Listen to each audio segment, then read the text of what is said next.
Jawaban yang paling mendasar teman-teman ya, karena bisa dibawa urban teman-teman ya, dibawa ke halaman rumah, juga saling melengkapi ya. Ajolla bagus di musim kemarau, sementara daun pepaya Jepang itu bagus di musim hujan. Oke, dan luar biasa ini teman-teman, vitamin A-nya 1357 IU, apa namanya tadi, protein ya, sampai 35% teman-teman ya. Bahkan teman-teman kalau ditambah dengan lemna, tuh lemna yang paling mencolok itu teman-teman tuh. Ini yang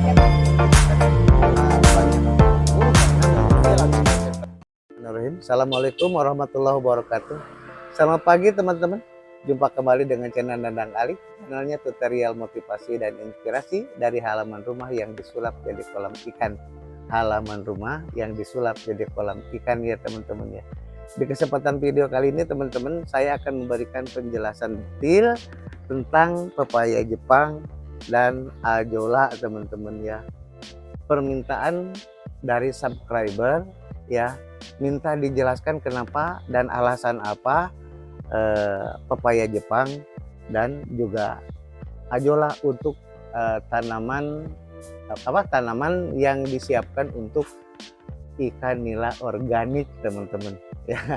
Kenapa tidak yang lain gitu loh, kenapa harus pepaya Jepang gitu, dan kenapa juga harus ajolla teman-teman ya. Oke, kita bahas nanti ya teman-teman ya.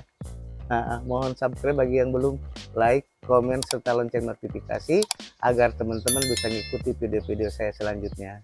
Ya, kita bahas ya, kita mulai dari kenapa harus ajolla dan kenapa harus pepaya Jepang teman-teman ya. Ya, jawaban yang paling mendasar teman-teman ya, karena bisa dibawa urban teman-teman ya, dibawa ke halaman rumah ya. Karena ajolla aslinya itu kan dari sawah teman-teman ya. Kemudian kita bawa ke rumah dan bisa hidup gitu kan.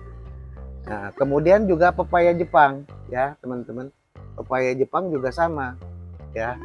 Ini yang alhamdulillah teman-teman bisa lihat ya, meskipun sekarang tidak lagi bagus-bagus amat ya karena lagi musim kemarau teman-teman ya. Tetapi ya jadilah gitu, soalnya saya ada coba dulu, ada singkong, kemudian sente, kemudian talas ya, berbagai macam talas gitu kan, dicoba ternyata tidak bagus teman-teman ya. Alasan yang kedua ya, dari kedua tanaman tersebut, ajolla juga daun pepaya Jepang, kandungan gizinya saling melengkapi teman-teman.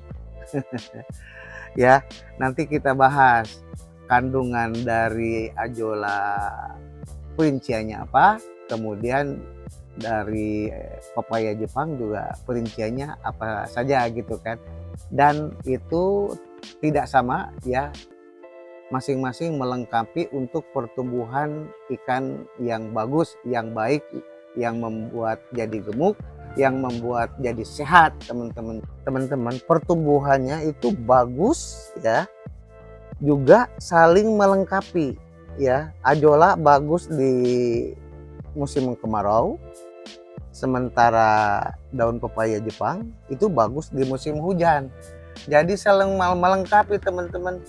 Jadi kalau lagi musim kemarau, ikan itu bakal banyaknya dikasih ajolla.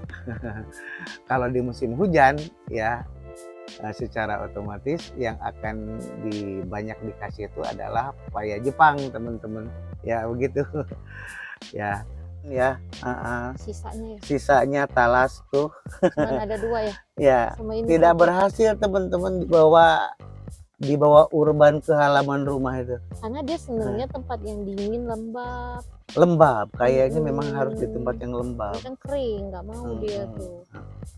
Cuma ada 2 ya? Cuman ada 2 lagi. Teman-teman, saya akan sebutkan kandungan gizi dari pepaya Jepang ya teman-teman. Yang pertama tuh air ya, 85 ml itu apa? Mililiter ya. Protein 5,7 gram, zat besi 11,4 mg, fosfor lagi. Fosfor 39 miligram ya. Kalsium 199 mg, kalium 217 mg, vitamin C 165 mg, dan luar biasa ini teman-teman, vitamin A-nya 1357 IU ya, besar banget ya teman-teman, yang membuat ikan nila organik kami jadi glowing teman-teman ya. Ini yang paling menonjol ya. Vitamin C dan vitamin A-nya sangat besar ya teman-teman. Sekarang saya akan sebutkan kandungan gizi dari ajola ya teman-teman ya. Protein 25 sampai 35%, mineral 10 sampai 15%, dan ini teman-teman asam amino 7 sampai 10% teman-teman. Yang paling menonjol di ajola itu ya adalah protein ya, sampai 35% teman-teman ya. Bahkan teman-teman kalau ditambah dengan lemna, tuh lemna yang paling mencolok itu teman-teman ya, tuh lemna tuh ya. Lemna perkembangannya kurang begitu bagus teman-teman di kita, karena kita bukan kolam sih ya. Itu mah proteinnya sangat besar sekali, 37,6% teman-teman ya, 37,6% ya. Ini lemna protein tinggi. Lemna itu teman-teman, ini kenapa tidak terlalu saya bahas itu karena memang di kita ini cuman sedikit, karena nggak banyak ya, cuman di ember sih ya. Tapi paling disukai ikan loh lemna karena kecil-kecil ya, dan pertumbuhannya pun tidak sebanyak gitu, tidak sebanyak ajola. Kalau ajola kan per hari itu 35% teman-teman ya, kalau lemna itu cuman 10%. Dan terus terang di sini saya tidak, karena harusnya 40 cm minimal, jadi harusnya di kolam lah intinya mah kalau lemna teman-teman. Jadi kalau di nampan itu nggak bisa.